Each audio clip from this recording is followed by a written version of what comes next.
Hi, and welcome back to the Traveling Fool. I'm your host, Bob Bales, and today we're going to talk about solo travel for seniors, some of the benefits, and some of the things you need to look out for. So stay tuned.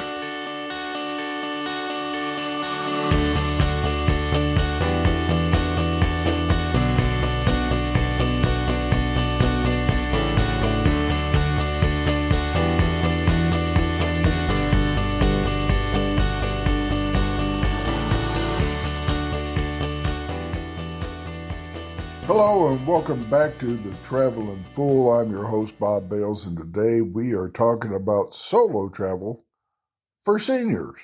Now, I've traveled solo for many years, off and on, and for a lot of different reasons. And today you will find that there's a lot of seniors traveling solo. In fact, I met a fellow a couple of years ago. He had worked his whole life in the same job, living in the same city, had never traveled outside of his own state. He was married but didn't have any children. He said shortly after he turned around 66, 67, I believe it was, his wife, who had been married to for over 20 years, died unexpectedly. He told me after sitting around that empty house of his for almost a year, he just decided to retire from his job and start traveling and seeing the world. He told me he travels for a couple of months at a time, and he goes back home for a couple of months. And he's traveled outside of the country, which he never thought he would do. And he is living his best life. He said when he travels overseas, he likes staying in those hostels because there are so many people around and everybody starts talking. And he said, believe it or not, people are interested in his story because he's a little older than most people staying in a hostel.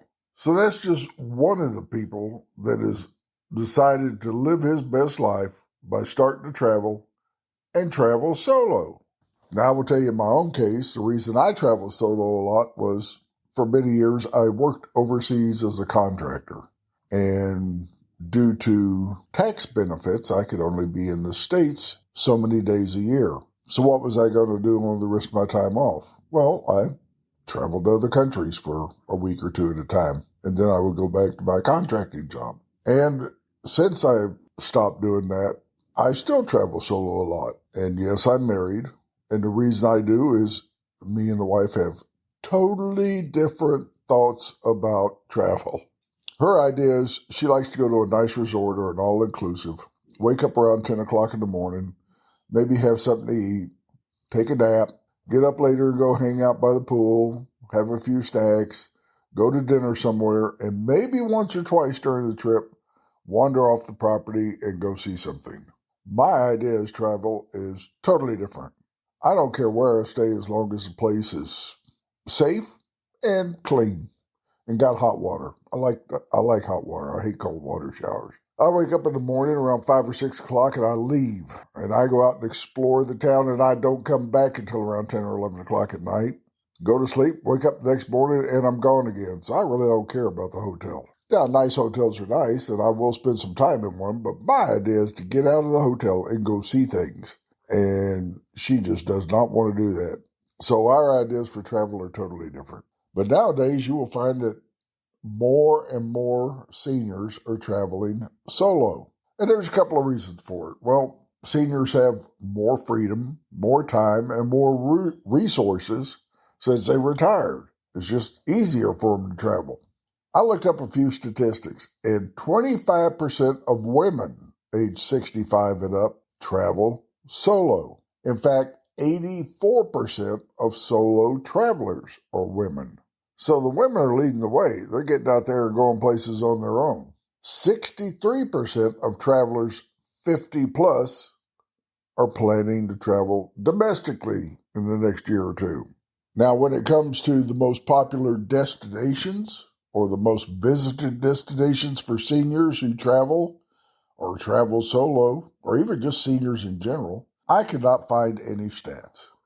I found a whole lot of articles that said, here are the best places for solo seniors to travel. Here are the best places for seniors to travel. But it was just made up. I mean, it was based on their opinion. You know, one article stated the top domestic destinations for seniors in 2024, included Florida, California, Las Vegas, Chicago, and Michigan. Now, where they got the stats from, they don't tell you. So I'm not sure how they're coming up with these lists. I know Europe is a planned destination with Italy, Spain, and Great Britain are all hot, and you can get that information from places like Kayak and booking sites. But that still doesn't tell you the entire story.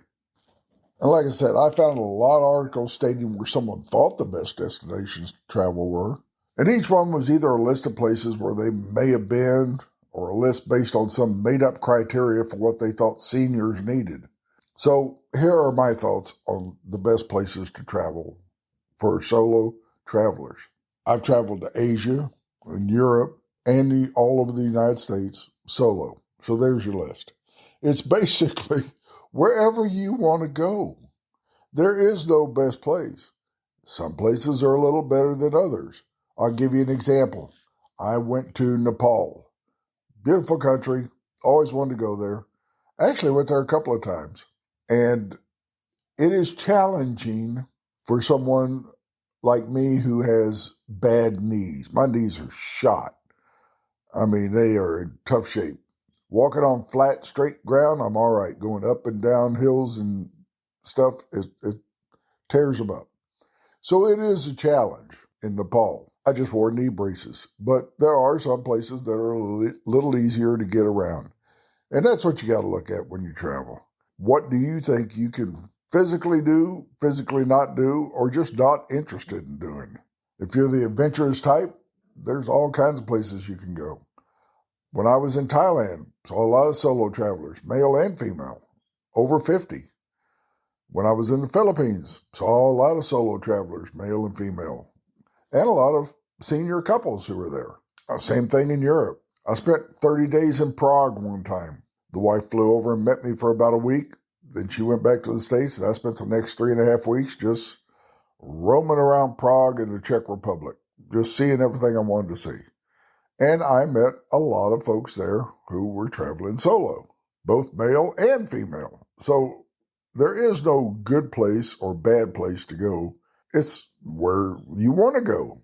What's on your bucket list? What have you always wanted to see and just never gotten the chance to do it? Well, here's your chance. Just do a little research, look at where you want to go, take a few things into consideration, and hit the road. There's no better time to do it. Not getting any younger. And there's group travel. I mean, you don't have to travel solo. You can go in small groups that are designed to go places, and they usually build in time for you to take time off and explore things on your own. And there's meetup groups that you can meet up at your destination. You're not alone when you travel, but traveling solo does have a lot of benefits. First of all, you get to create your own schedule, and you follow your own interests, and you move at your own pace. Like my wife, her pace is wake up at 10:30 in the morning, grab something to eat, and maybe take a nap. That's what she wants to do. God bless her, she loves doing it. Drives me absolutely nuts. I'm like, we traveled all this way. We're in this beautiful destination. Let's get out and see something. Oh, I don't know, maybe later this afternoon. All right, well, you have a nice nap. I'll see you later, and I'm out the door. So you get to create your own schedule when you're traveling solo. You don't have to abide by anybody's schedule. You can do what you want to do. You find a really cool museum? Well, go back another day and see it second time. You want to skip an early morning hike? Well, that's entirely your call. I mean, somebody says, you got to hike up this mountain to see this absolutely gorgeous monastery. And you're going, not today, my knees hurt. Maybe tomorrow.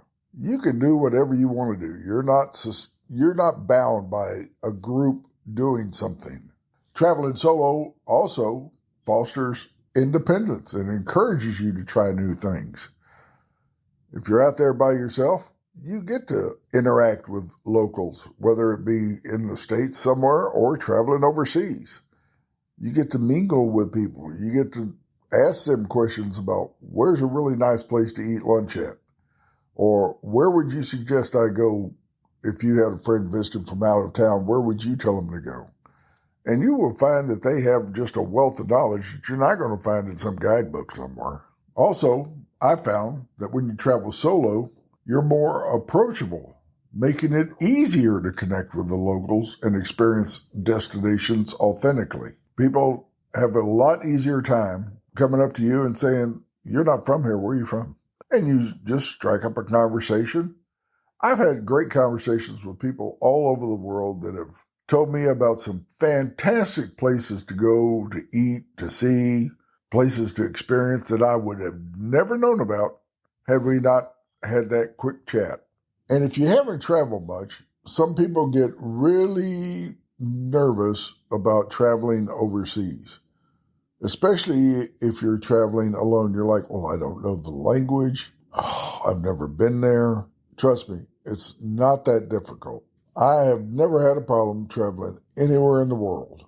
You just take in some safety precautions. I mean, that's just normal. I don't care if you're traveling to Houston, Dallas, San Antonio, or Manila, Philippines, or Bangkok, Thailand, or London, England.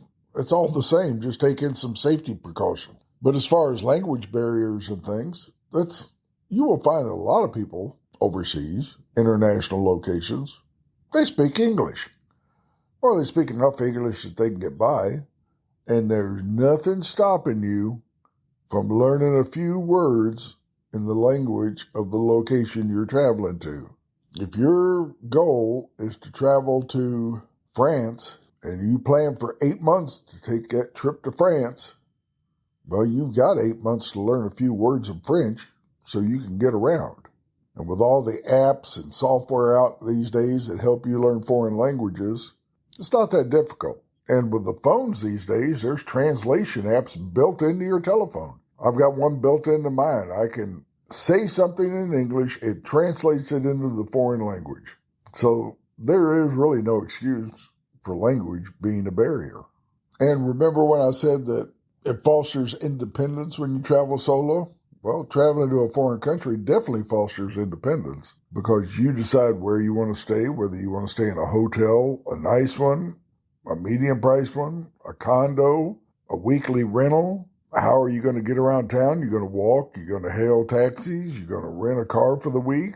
It gives you a lot of freedom when you're traveling solo to do what you want to do and experience what you want to experience. And you will find at the end of it, you're going, man, I never knew I could do all that stuff in a foreign country by myself. Like I said, all you have to do is take a few precautions into play when you're traveling solo, especially for seniors. Like I said, my knees are shot, so that's always a concern. I'm not going somewhere where I'm climbing 200 stairs.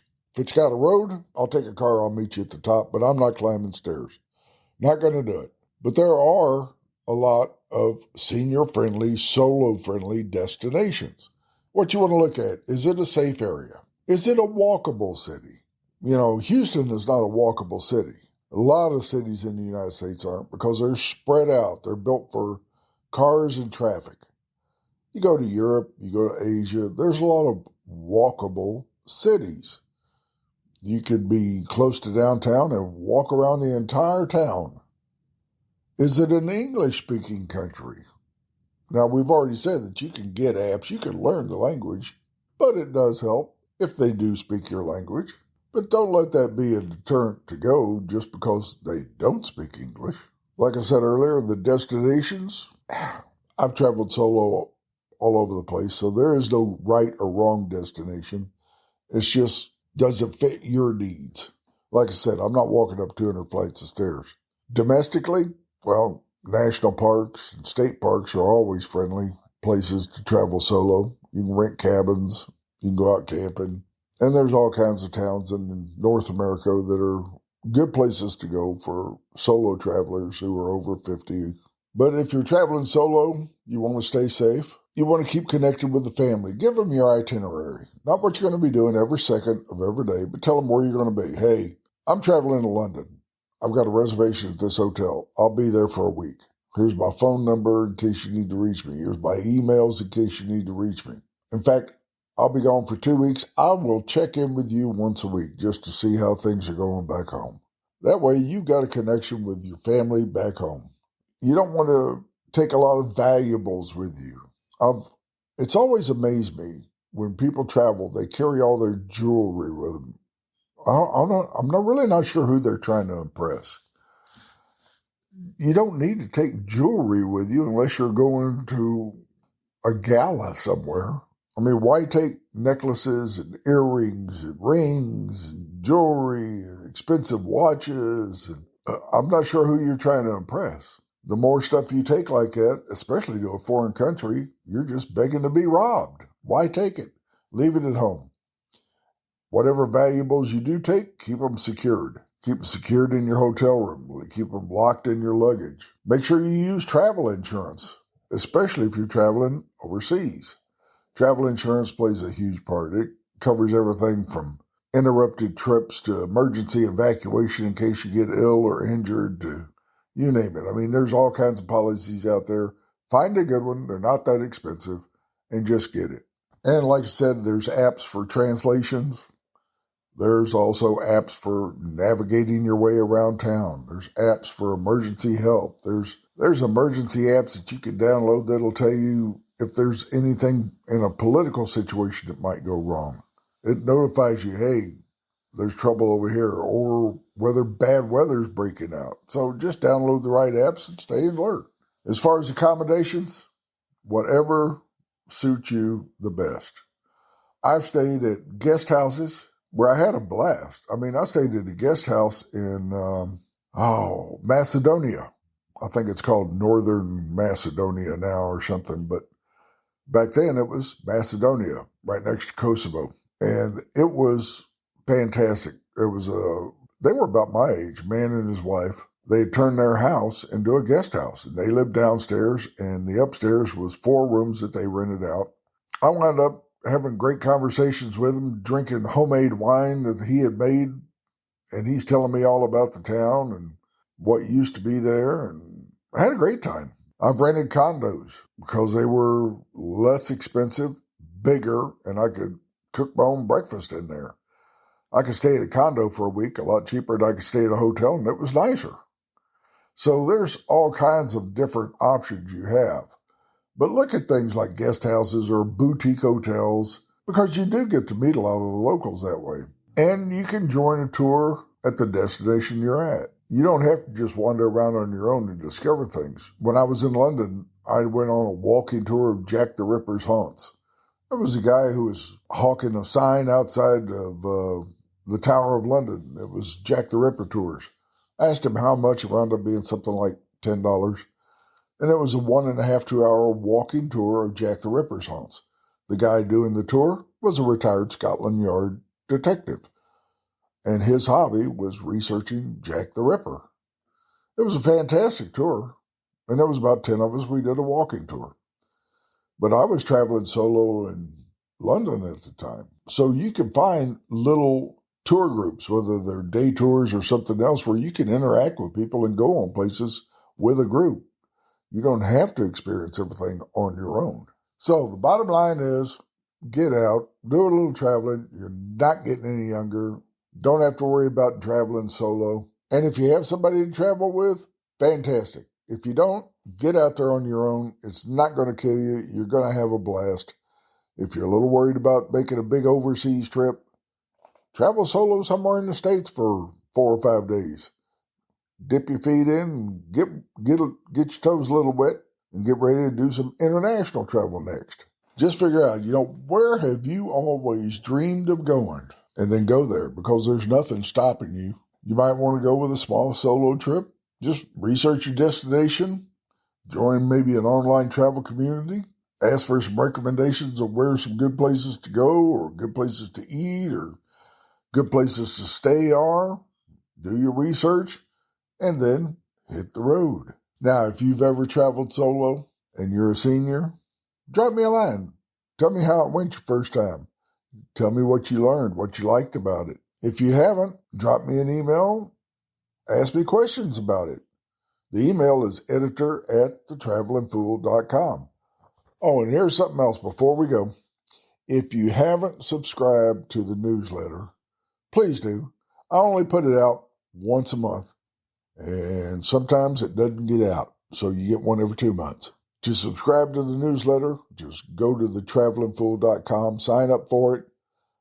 When I send it out, it's full of travel news, everything from what's going on in the cruise industry, the hotels industry, sometimes stupid passenger articles that people have done, a little bit of everything, travel news, and then I also list some travel contests that you can sign up for and get that dream trip that you've been dreaming for years.